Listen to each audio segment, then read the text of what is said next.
Hello everybody. કેન્દ્રીય અંદાજપત્ર 2026-27 ના પોડકાસ્ટમાં આપ સૌનું સ્વાગત છે. અત્યાર સુધી અમે છેલ્લા આશરે 20 વર્ષથી કેન્દ્રીય અંદાજપત્ર આવે પછી એક પાવર પોઈન્ટ પ્રેઝન્ટેશન મારફત બજેટ અંગેની વાત કરતા હતા અને એ અંગેની જે કાંઈ અમારે રજૂઆત કરવી હતી, વિશ્લેષણ આપવું હતું, એ અમે વાત કરતા હતા. આ વર્ષથી એ પદ્ધતિમાં થોડો ફેરફાર કર્યો છે અને હવે એ પોડકાસ્ટ સ્વરૂપે એ આપવાનું અમે બદલાતા પરિપ્રેક્ષમાં એ વિચાર કર્યો છે. હવે આ બજેટની જ્યાં સુધી વાત કરીએ તો નાણામંત્રીએ 1 ફેબ્રુઆરીનો દિવસ, ભલે રવિવાર હતો પણ એ ચૂક્યા નહીં, અને રવિવારને દિવસે પણ એમણે બજેટ ની રજૂઆત કરી, પ્રેઝન્ટ કર્યું. બજેટની અંદર ઘણી બધી જોગવાઈઓ કરવામાં આવી અને ઘણી બધી એની કઈ રીતના દેશનું અર્થતંત્ર ચાલે છે અત્યારે એ અંગેની ઘણી આપણને એક સમજણ મળે. અને એ જો જોઈએ તો ભારતનું અર્થતંત્ર અત્યારે 7.4% રિયલ જીડીપી ગ્રોથના વિકાસ દરે આગળ વધી રહ્યું છે અને વિશ્વની જે મેજર ઇકોનોમીઝ કહેવાય એમાં એ છેલ્લા 4 વર્ષથી સતત તે ફાસ્ટેસ્ટ ગ્રોઈંગ ઇકોનોમી તરીકે ઉભરીને આવેલું છે. બજેટની ખાસ, જેને ફિસ્કલ ડેફિસિટ આપણે કહીએ છીએ, એની જો વાત કરીએ તો ગયા વર્ષે નાણામંત્રીએ જે બજેટ રજૂ કર્યું એની અંદર 4.4%ની ફિસ્કલ ડેફિસિટ બજેટની ખાધ રહેશે તેવું અનુમાન કર્યું હતું, એવો બજેટ એસ્ટિમેટ કરેલો હતો. અને આ વખતે જ્યારે આ વર્ષ પૂરું થવા આવ્યું છે ત્યારે એ 4.4%ની જે બજેટ ડેફિસિટ છે એ તે જ પ્રમાણે રહી છે. તેમાં કોઈ જ જાતનો કોઈ ફેરફાર થયો નથી, જે બહુ આવકારદાયક છે. વર્ષ 26-27નું જેનું બજેટ અત્યારે રજૂ કરવામાં આવ્યું એ બજેટની અંદર 4.3%નો ફિસ્કલ ડેફિસિટ ની એક પ્રોવિઝન કરવામાં ઓર બજેટ એસ્ટિમેટ કરવામાં આવેલો છે. આ ખાસ અગત્યનું એટલા માટે છે કે 25-26ના વર્ષની અંદર ડાયરેક્ટ ટેક્સીસ એટલે ઇન્કમ ટેક્સની અંદર ઘણી બધી મોટી રાહતો આપવામાં આવી છે, ખાસ કરીને ઇન્ડિવિજ્યુઅલ કરદાતાઓ માટે. અને સાથે સાથે ઇવન જીએસટીમાં પણ ઘણી બધી રાહતો આપવામાં આવી છે. આ રાહતો આપવા છતાં ફિસ્કલ ડેફિસિટ એ એક કાબુમાં રહ્યો છે. એ ઘણી બધી સારી વસ્તુ છે અને ઘણી બધી આવકારદાયક વસ્તુ છે. અને એકંદરે જોઈએ તો ભારતના અર્થતંત્રની જે આખું પિક્ચર છે તો એ બહુ પરફેક્ટલી ઇન શેપ અને એ ઓન ધ ટ્રેક છે એવું કહી શકાય. તો આપણને એક ચોક્કસ પ્રશ્ન થાય, જો બજેટની અંદર જે કઈ આંકડાઓ રજૂ કરવામાં આવેલા છે એ જો પોઝિટિવ હોય અને ભારતનું અર્થતંત્ર એ બરાબર ઓન ટ્રેક હોય તો સ્ટોક માર્કેટની અંદર આ ડિક્લાઇન અને નેગેટિવ રિએક્શન શું કામ આપવામાં આવેલું છે? હવે આ જ્યારે કોઈ પણ જાહેરાતો સરકાર કરે છે ત્યારે એ જાહેરાતોમાં જો કંઈ એવું ન હોય કે જેને આપણે કહીએ કે બિગ બેંગ એનાઉન્સમેન્ટ હોય. છેલ્લા 1 વર્ષની અંદર ડાયરેક્ટ ટેક્સીસ અને ઇનડાયરેક્ટ ટેક્સીસ ફ્રન્ટ ઉપર બહુ સારી જાહેરાતો કરવામાં આવી. વર્ષ દરમિયાન પણ ઘણી બધી આવકારદાયક જાહેરાતો કરવામાં આવી અને તે અમલ કરવામાં આવી. એવી કોઈ ખાસ પ્રકારની જાહેરાતો નથી જે વસ્તુ શેર બજારને, સ્ટોક માર્કેટને એ અનુકૂળ ન આવી. સાથે સાથે બીજી એક ખાસ અગત્યની વાત એ રહી કે સિક્યોરિટીઝ ટ્રાન્ઝેક્શન ટેક્સ જે લેવામાં આવે છે સ્ટોક માર્કેટ પરના ટ્રાન્ઝેક્શન્સમાં, એમાં ફ્યુચર્સ એન્ડ ઓપ્શન્સનું ટ્રેડિંગ માં જે કોઈ પણ ટ્રાન્ઝેક્શન કરવામાં આવે છે એની અંદર જે એસટીટી માં ઘણો બધો મોટો વધારો કરવામાં આવેલો છે. અને બજેટ અંગેના જે કાંઈ પેપર્સ જે પાર્લામેન્ટમાં રજૂ કરવામાં આવે છે એમાં બહુ સાફપણે કહેવામાં આવેલું છે કે સરકારને આ જે સટ્ટાકીય સ્પેક્યુલેટિવ ફ્યુચર્સ એન્ડ ઓપ્શન્સની ટ્રેડિંગ કરવામાં આવે છે એની ઉપર એને ડિસ્કરેજ કરવું છે. અને એટલા માટે નહીં કે આની અંદરથી કોઈ મેજર રેવન્યુ જનરેટ કરવાનો કોઈ ધ્યેય છે, પણ એને ડિસ્કરેજ કરવા માટે આ ઇન્ક્રીઝ કરવામાં આવેલો છે. અને આપણે જો જોઈએ તો સેબીએ એનો જે રિપોર્ટ છેલ્લા થોડા મહિના પહેલા રજૂ કર્યો હતો ત્યારે 90% લોકો જે ફ્યુચર્સ એન્ડ ઓપ્શન્સમાં ટ્રેડિંગ કરે છે એ લોકો નુકસાની કરે છે, અને જે આ બધા લોકો નુકસાની કરે છે એનો ગેઇન છે એ બધો મોટા ઇન્સ્ટિટ્યુશન્સ અને ઘણા બધા ફોરેન ઇન્સ્ટિટ્યુશન્સ જે આ ફ્યુચર્સ એન્ડ ઓપ્શન્સમાં ટ્રેડ કરે છે અને જે ખૂબ જ હોશિયાર અને જે બધા ઘણા બધા પોતે ટેકનોલોજી ડ્રીવન આખું ટ્રેડિંગ કરતા હોય છે એને એનો લાભ મળતો હોય છે. અને ભારતના ઘણા બધા નાના મોટા લોકો ખૂબ મોટા પ્રમાણમાં નુકસાન કરતા હોય છે. તો આ એક વસ્તુ ભલે શેર બજાર ને સ્ટોક માર્કેટને ટૂંકા ગાળામાં એ થોડી અનુકૂળ ન આવે, પણ દેશ માટે એકંદરે સારી વસ્તુ છે. કેશ બેસિસ ઉપર જે કાંઈ પણ સ્ટોક્સનું ટ્રાન્ઝેક્શન થતું હોય કે જેમાં કોઈ શેરમાં રોકાણ કરતું હોય ડિલિવરી બેઝડ, તો એની અંદર એસટીટી ની અંદર કોઈ પણ પ્રકારનો ફેરફાર નથી. હવે આ જે બધી વાતો થઈ એ એકંદરે જે બજેટ અંગેની આપણી વાત થઈ. હવે ઇન્કમ ટેક્સમાં જે ખાસ કરીને અમુક પ્રોવિઝન્સ કરવામાં આવેલા છે એની આપણે વાત કરીએ. અને જો અગત્યના પ્રોવિઝન્સમાં આપણે વાત કરીએ તો સૌ પ્રથમ આવે છે બાયબેક ઓફ શેર્સના ટેક્સેશનમાં ફેરફાર કરવામાં આવેલો છે. હાલ કોઈ પણ શેર્સને બાયબેકમાં જ્યારે આપણે આપીએ ત્યારે એ જે શેર્સમાંથી બાયબેકમાંથી આવતી રકમ, એ આખી રકમ, જેમાં નફો નહીં પણ આખી રકમને ડિવિડન્ડ તરીકે ટેક્સ કરવામાં આવે છે. અને જે ખરીદ કિંમત છે એને કેપિટલ લોસ તરીકે બાદ મળે છે. હવે કેપિટલ લોસ તરીકે જ્યારે બાદ મળે ત્યારે કેપિટલ લોસ ખાલી કેપિટલ ગેઇન સામે સેટ ઓફ થાય છે અથવા તે કેરીડ ફોરવર્ડ થાય છે.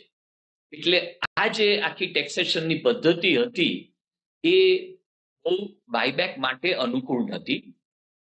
હવે જે રજૂઆત જે પ્રપોઝ કરવામાં આવેલું છે એની અંદર જે નોન પ્રમોટર્સ છે, જે પ્રમોટર્સ સિવાયના શેર હોલ્ડર્સ છે, એની માટે જે કંઈ પણ રકમ આવશે બાયબેકમાંથી એનો નફો અને લોંગ ટર્મ કેપિટલ ગેઇન તરીકે ગણવામાં આવશે. વર્ષથી વધારે પીરિયડ હોય તો, અને વર્ષથી ઓછો હોલ્ડિંગ પીરિયડ હોય તો એ શોર્ટ ટર્મ કેપિટલ ગેઇન નફાની જે રકમ છે એની પર લોંગ ટર્મ કે શોર્ટ ટર્મ કેપિટલ ગેઇન તરીકે એની ટ્રીટમેન્ટ કરવામાં આવશે.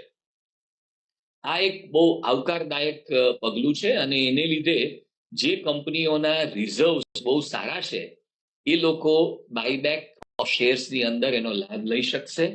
અને એને લીધે સ્ટોક માર્કેટમાં સારી એક્ટિવિટી આ કંપનીઓ કે જેના આ પ્રકારના રિઝર્વ્સ છે એમાં એ શરૂ થઈ શકશે અને એ ખરેખર આવકારદાયક છે.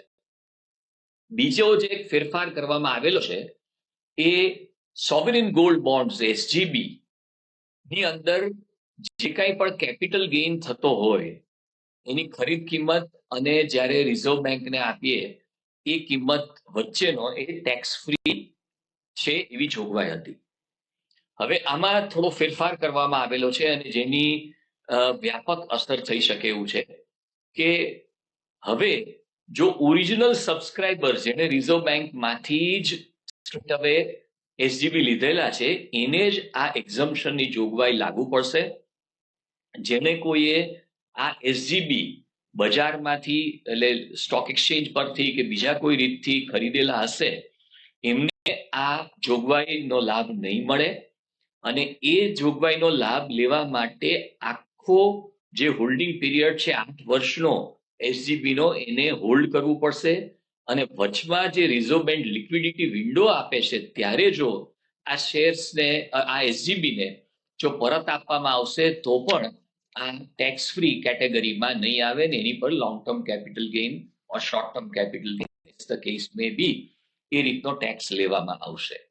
આ જોગવાઈનો અમલ 1 એપ્રિલ 2026 થી કરવામાં આવશે. ટીસીએસ ટેક્સ કલેક્શન એટ સોર્સની એક જોગવાઈ છે કે જેમાં લિબરલાઇઝ રેમિટન્સ સ્કીમ એ વિદેશમાં આપણે ભારતીયોને પૈસા જો મોકલવા હોય અને એ જો પૈસા એ આપણે એજ્યુકેશન અને મેડિકલ ટ્રીટમેન્ટ માટે મોકલતા હોય તો એની અંદર 5% ટીસીએસ ની જોગવાઈ હતી. તે હવે ટીસીએસ ને 5માંથી 2% ઘટાડીને કરવામાં આવેલો છે. બાકીના બધા જ પર્પઝ માટે જ્યારે દેશની બહાર પૈસા મોકલાય છે ત્યારે એની પર 20%નો ટીસીએસ ની જોગવાઈ જેમ છે તેમ ચાલુ રહે છે.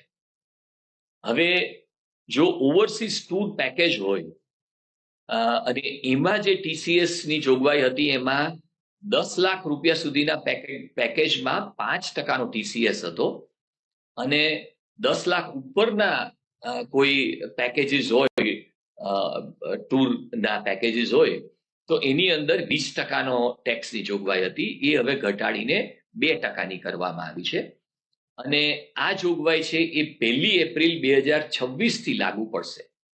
ટીસીએસ અંગે એવો એક ભ્રમ હોય છે આ મારે ટેક્સ છે અને એ ટેક્સ છે એને લીધે હું જ્યારે પૈસા મોકલું છું ત્યારે મારે એનો ટેક્સ આપવો પડે છે.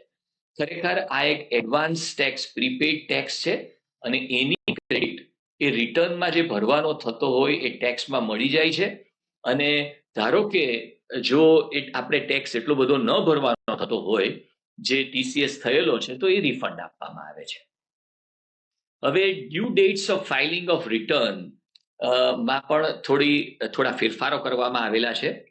જે વ્યક્તિ પેઢી કંપનીઓ કે કોઈ પણ જાતની એન્ટિટીઝ જેણે એના એકાઉન્ટ્સ ઓડિટ કરાવવાના હોય કોઈ પણ કાયદામાં તો એ તથા પેઢી હોય એવા કેસીસમાં જેમાં એના એકાઉન્ટ્સ ઓડિટ કરાવવાના હોય એના ભાગીદારોના કેસીસમાં એ બધા સંજોગોમાં એ જે તારીખ છે જે last date of filing of return 31 October છે.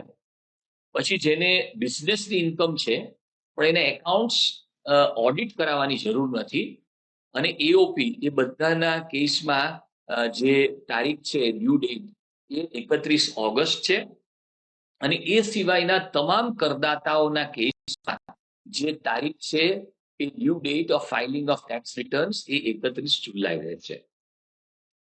એક અત્યારના જે કાંઈ કાયદો છે એની અંદર એવી જોગવાઈ છે કે મેં રિટર્ન વર્ષ પૂરું થયું 31મી માર્ચે અને પછી મેં રિટર્ન કર્યું જે કાંઈ નિયત તારીખમાં અને એ પછી મને એમ થાય કે મારે આ વસ્તુ જે કાંઈ મેં બતાવેલી છે એનાથી કાંઈક થોડી અલગ છે અને મારે મારું રિટર્ન રિવાઇઝ કરવાની જરૂર છે તો 31 ડિસેમ્બર સુધી હું એ રિટર્નને રિવાઇઝ કરી શકતો.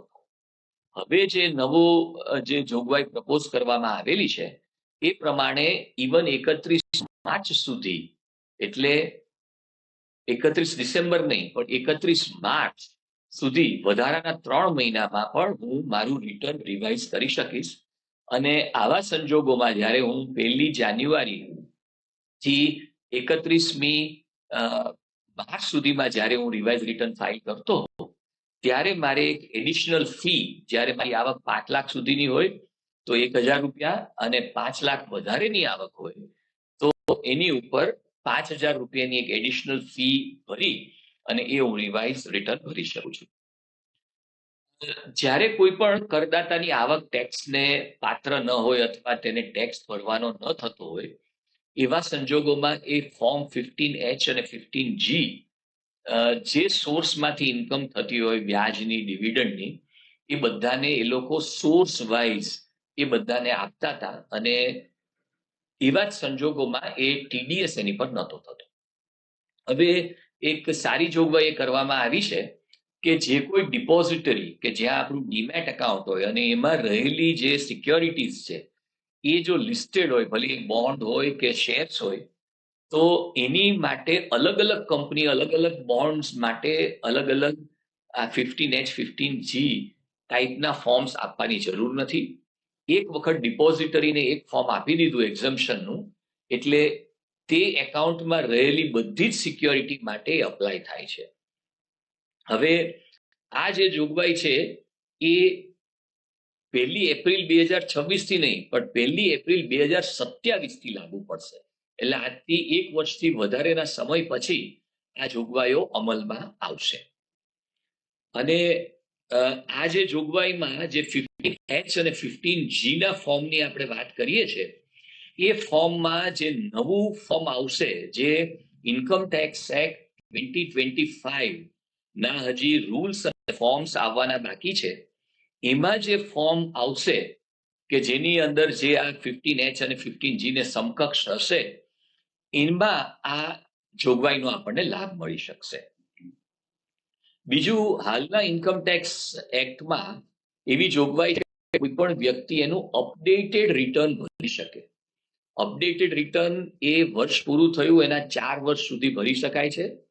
અને આ અપડેટેડ રિટર્નની અંદર જો કોઈને એમ થાય કે ભાઈ મારી આવક મેં ઓછી દર્શાવી છે, મેં ખોટું કોઈ ડિડક્શન લીધું છે, તો હું એ રિટર્નને અપડેટ કરી અને હું એ સ્વીકારી લઉં છું કે ભાઈ આ રીતથી મારી આવક છે, જે નવી જે હું અપડેટેડ ઇન્કમ્સ છે, અને એની ઉપર જો પહેલા 12 મહિનામાં અપડેશન કરવામાં આવેલું હોય તો ટેક્સ અને ઇન્ટરેસ્ટ જે ભરવાનો થતો હોય, જે વધારાનો, એના 25% એક્સ્ટ્રા મારે ભરવા પડે છે.